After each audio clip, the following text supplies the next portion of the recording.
शुरुआत होती है एक फनी वे में, क्योंकि जब से जेनिफर वॉल्टर शी हल्क बनी है तब से उसने कोई भी सीरियस काम नहीं किया, बस ट्रैकिंग ऑफ फालतू की केस में उलझी हुई रही है। पर इस एपिसोड में सब कुछ बदलने वाला है। तो आगे हम दो चोरों को देखते हैं जो एक शोरूम से टीवी चुराकर भाग रहे थे, पर तभी उन्हें रोकने के लिए एक लीपफ्रॉग नाम का सुपर हीरो आता है और उन चोरों के सामने अपनी तारीफ करने लगता है। पर जिसका नाम लीपफ्रॉग हो उसकी बेइज्जती तो कोई भी कर देगा। उसके एक्शन भी इतने बचकाने हैं कि चोर इजीली उसके हमलों को डच कर देते हैं, वो भी लीपफ्रॉग के नाम का मजाक बनाता हुआ। ये देखकर लीपफ्रॉग अपने सूट में लगी जेट शूज को ऑन करके उड़ जाता है, इस उम्मीद में कि आयरन मैन की तरह उसे उड़ता देखकर वो दोनों चोर वहाँ से भाग जाएंगे। पर उसके शूज में आग लग जाती है और वो बहुत बुरी तरीके से जमीन पर आकर गिरता है। इसके बाद तो लीपफ्रॉग की सूट में आग लग जाती है और फिर उसे रियलाइज होता है कि बिना सावन की बरसात में जब मेंढक जमीन से बाहर निकलते हैं तो उनका ऐसा ही हाल होता है। फिर तो इस लीपफ्रॉग नाम के नमूने के पास सुपर पावर नहीं है, ये बस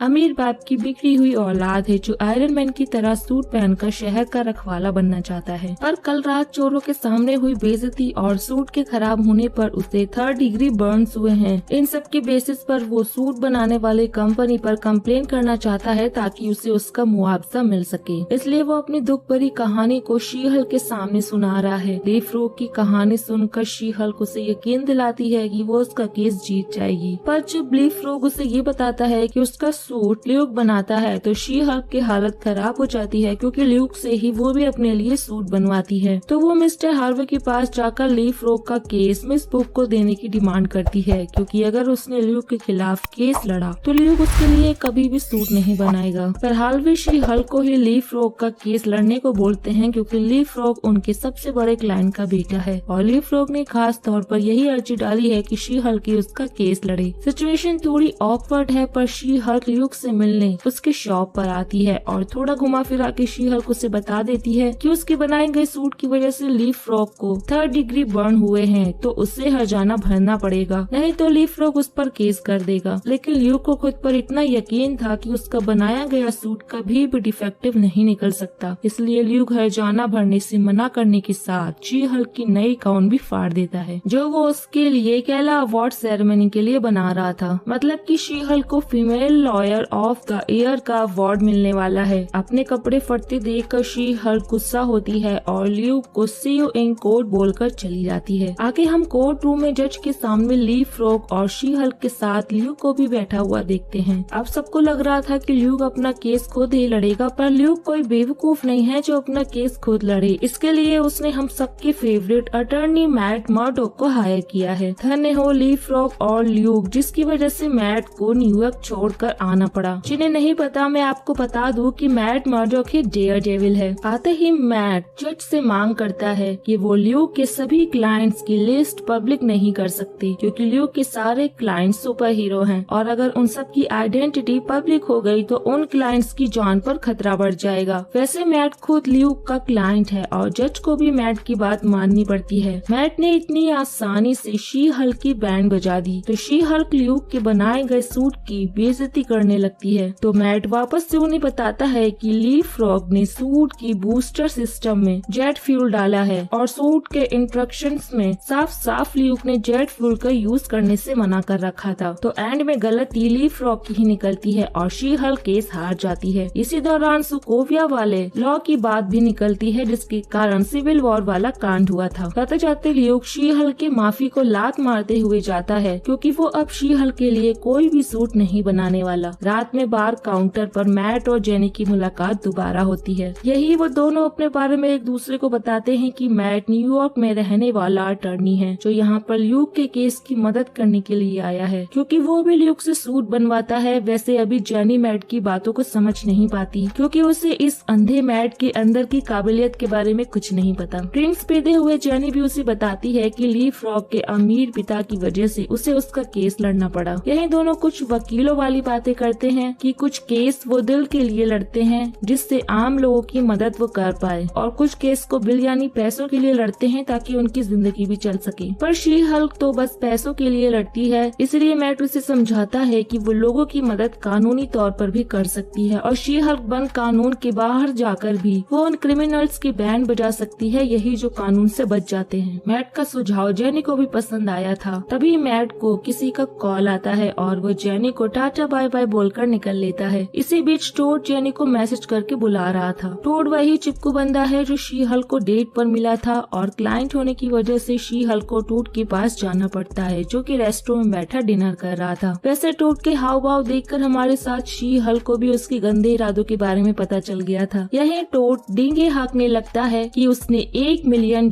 में वकांडा का वाइब्रेनियम से बना हुआ भाला खरीदा है। वैसे मार्वल वाले अच्छा दिमाग लगाकर वकांडा फॉरएवर का प्रमोशन कर रहे हैं। टोड की नीयत जानकर शी हल्क उस पर वाइन गिराकर अपने घर आ जाती है। दिन भर नमूनों की बकैती झेलने के बाद वो सोफे पर जाकर सो गई थी, पर तभी उसे लीफ रॉक का कॉल आता है और हमें पता चलता है कि किसी ने उसकी कार पर हमला कर दिया है। तो उसे शी हल्क की मदद चाहिए ताकि उसकी जान बच जाए। अब शी हल्क को अपना सुपर हीरो सूट पहनने का मौका चाहिए था, तो वो सूट पहनकर लीफ रॉक की जान बचाने निकल पड़ती है। वहीं उधर हम पार्किंग में लीफ रॉक को उसकी स्पोर्ट कार में देखते हैं, जिस पर कोई सवार था। तभी उसके सामने she Hulk super hero landing करते हुए आती है और तब हम डेयरडेविल को उसके डेविल सूट में देख पाते हैं। मौके का फायदा उठाकर लीफ रॉक वहाँ से भाग जाता है, क्योंकि उसे पता है कि अब शी हल्क वर्सेस डेयरडेविल होने वाला है। वैसे डेयरडेविल काफी फुर्तीला है, तो शी हल्क के वार से बचता हुआ वो वहाँ से निकल जाता है, क्योंकि उसे पता है कि शी हल्क का एक गुस्सा उसकी हालत खराब कर देगा। पर इतनी आसानी से शी हल्क उसका पीछा नहीं छोड़ने वाली, तो सुपर क्लैप का इस्तेमाल करके वो डेयरडेविल को पकड़कर एक झटके में ही उसका मास्क निकाल देती है। मास्क के पीछे मैट को देखकर शी हल्क शॉक थी। उसे तो ये लगने लगा था कि मैट अंधे होने का नाटक करता है, पर डेयरडेविल उसे शॉर्ट में समझाता है कि कुछ केमिकल लोचे की वजह से उसके कान ही आंखों का काम करते हैं। अब लीफ रॉक के पीछे डेयरडेविल इसलिए पड़ा है क्योंकि उसने लीफ को किडनैप कर लिया है। ये जानकर शी हल्क डेयरडेविल का साथ देने के लिए तैयार हो जाती है और फिर दोनों लीफ रॉक के अड्डे की ओर निकल पड़ते हैं। बेवकूफ लीफ रॉक ने अपने अड्डे का पता पहले ही शी हल्क को दे दिया था। उधर हम लीफ रॉक को देखते हैं जो ल्यूक से अपने लिए सुपर हीरो सूट बनवा रहा है और यहाँ पर इनडायरेक्टली मार्वल वाले डीसी वालों की बेइज्जती कर रहे हैं। वैसे तब तक शी हल्क और डेयरडेविल भी यहाँ पर पहुँच गए थे और अपने सेंसेस की मदद से डेयरडेविल ये पता लगा लेता है कि यहाँ पर टोटल 28 बंदे हैं, पर शी हल्क को उस पर यकीन नहीं होता। तब डेयरडेविल उसे अपनी खूबी बताता है कि उसे छोटी से छोटी आवाज सुनाई देती है, यहाँ तक कि उसे दिल की धड़कनें भी सुनाई देती हैं। ये बात सुनकर जेनी का दिल यहीं पिघल जाता है। वैसे come to the point, Daredevil she Hulk को उसके पीछे आने की सलाह देता है क्योंकि लड़ाई का एक्सपीरियंस उससे ज्यादा है। तो एक सेक्सी से डाइव लगाकर डेयरडेविल गुंडों की कुटाई करने निकल जाता है। अब तक तो जेनी डेयरडेविल के मूव्स और बातों पर पूरी तरह से फ्लैट हो चुकी थी। इधर हालवे में डेयरडेविल कुछ गुंडों की धुलाई करता है। वो लोग एरोस से उस पर हमला भी करते हैं, पर डेयरडेविल को एरोस से कहाँ कुछ होने वाला था। उन सबको मारने के बाद वहाँ उस हॉलवे में बहुत सारे गुंडे एक साथ डेयरडेविल को मारने के लिए बढ़ते हैं और हमें लगता है कि यहाँ हमें डेयरडेविल के बेस्ट हॉलवे फाइट सीन वाला एक्शन देखने को मिलेगा, पर अफसोस ऐसा नहीं होता है क्योंकि शी हल्क उन गुंडों पर छत तोड़कर कूद जाती है और एक ही बार में सभी गुंडे टाई फिश हो जाते हैं। अब दोनों साथ मिलकर अंदर जाकर लीफ रॉक के सभी गुंडों की बैंड बजाने लगते हैं। शी हल्क ल्यूक को आजाद करके उसे पुलिस बुलाने को बोलती है और लीफ रॉक को समझाने लगती है कि बच्चे चुपचाप खुद को पुलिस के हवाले कर दो ताकि उसे ज्यादा सजा न हो। पर लीफ रॉक सजा की बात सुनते ही अपना सूट पहनकर खिड़की के बाहर इस उम्मीद में जाता है कि वो उड़कर वहाँ से भाग जाएगा, पर वो सीधा नीचे जाकर गिरता है और देखता है कि पुलिस वहाँ पर पहुँच गई है। अब लीफ रॉक पकड़ा गया। ल्यूक और शी हल्क में भी दोबारा दोस्ती हो गई, तो ल्यूक शी हल्क का गाउन भी बनाने के लिए तैयार हो जाता है। इतने तोड़फोड़ के बाद शी हल्क वापस डेयरडेविल के पास जाती है, तो वो ये जानकर और इम्प्रेस होती है कि डेयरडेविल लोगों की मदद फेमस होने के लिए नहीं करता। वैसे नेक्स्ट डे डेयरडेविल वापस न्यूयॉर्क जाने वाला था और वहाँ से पहले वो जेनी से वादा करता है कि नेक्स्ट टाइम जब भी वो वापस आएगा तो वो उससे डिनर पर लेकर जाएगा। जेनी को बस यही सुनने की देर थी और फिर क्या वो दोनों जेनी के घर आते हैं एंड दे डू इट। अब जेनी को मैट के अंदर की सारी काबिलियत के बारे में पता चल गया था। अगले सुबह हम डेयरडेविल को जेनी के घर के बाहर देखते हैं जो मंद मंद मुस्कुराता हुआ जा रहा था। तभी वहाँ पर निकी ल्यूक का दिया हुआ गाउन लेकर जेनी के पास आती है और डेयरडेविल के बारे में जानकर वो भी जेनी के लिए खुश थी। अब जेनी फोर्थ वॉल ब्रेक करके हमसे बात करती है कि इस एपिसोड की हैप्पी एंडिंग तो जानी चाहिए थी, पर अगला एपिसोड इस सीरीज का फाइनल होने वाला है तो अभी एंडिंग बाकी है। रात में हम शी हल्क को एक अच्छी सी ड्रेस में अवार्ड फंक्शन में जाते हुए हुए देखते हैं। साथ में निकी भी थी। वहीं पर शी हल्क अपने पेरेंट्स से मिलती है और अचानक से उसे टोड दिखाई देता है तो वो जल्दी से सबके साथ अंदर भाग जाती है। इस अवार्ड शो में पहली बार शी हल्क आई थी। तो जब बेस्ट फीमेल लॉयर के लिए जेनिफर वॉल्टर के साथ और भी फीमेल लॉयर का नाम पुकारा जाता है तो शी हल्क शॉक थी, क्योंकि उसे लग रहा था कि ये अवार्ड सिर्फ एक ही को मिलेगा, पर ऐसा नहीं होता। और हम मिस बुक को भी देखते हैं, उन्हें भी ये अवार्ड मिला है और अपनी स्पीच में मिस बुक सभी मर्दों पर ताना मारती हैं, जिससे शी हल्क भी अपनी स्पीच में इस अवार्ड के लिए अपने माता पिता, दोस्त और कलीग को थैंक्स बोल रही थी। पर अचानक से पीछे एक बड़े से स्क्रीन पर इंटेलिजेंसिया साइट वाले कुछ वीडियो प्ले कर देते हैं, ये बताते हुए कि शी हल्क बहुत बड़ी अय्याश है। यहाँ वो सब जॉश और जेनी की प्राइवेट वीडियो प्ले कर देते हैं। कमीना जॉश, ये देखकर शी हल्क का दिमाग खराब हो जाता है और गुस्से में वो स्क्रीन तोड़ देती है। वैसे मिस बुक उसे ऐसा करने से मना करती है, पर शी हल्क अपने गुस्से को कंट्रोल नहीं कर पाती। वैसे उसने स्क्रीन तोड़कर सही काम किया। इस कांड से हॉल में भगदड़ मच जाती है। उन्हीं सब के बीच में इंटेलिजेंसिया के कुछ लोग शी हल्क को दिखाई देते हैं और उनमें से एक को शी हल्क बाहर पकड़ लेती है। अब वो उसका कचूमर बनाए उससे पहले वहाँ पर DODC वाले आकर शी हल्क को गन पॉइंट पर ले लेते हैं। शी हल्क भी उस बंदे को वहाँ से जाने देती है और शी हल्क के इस कंफ्यूज लुक के साथ यह एपिसोड यहीं पर एंड होता है। वैसे सबको मिस बुक से काफी उम्मीद है कि वो इंटेलिजेंसिया से रिलेटेड है, पर मेरा शक टोड पर है। एंड में आके ये सीरीज थोड़ी सीरियस हुई है और डेयरडेविल को देख करके तो हमारे साथ जेनी का दिल भी खुश हो गया। वैसे आपको क्या लगता है कि अगले एपिसोड में डेयरडेविल शी हल्क की मदद करने के लिए वापस आएगा? ये हमें कमेंट में बताइएगा और यार वीडियो को प्लीज लाइक कर दीजिएगा। सो अब हम मिलते हैं नेक्स्ट वीडियो में।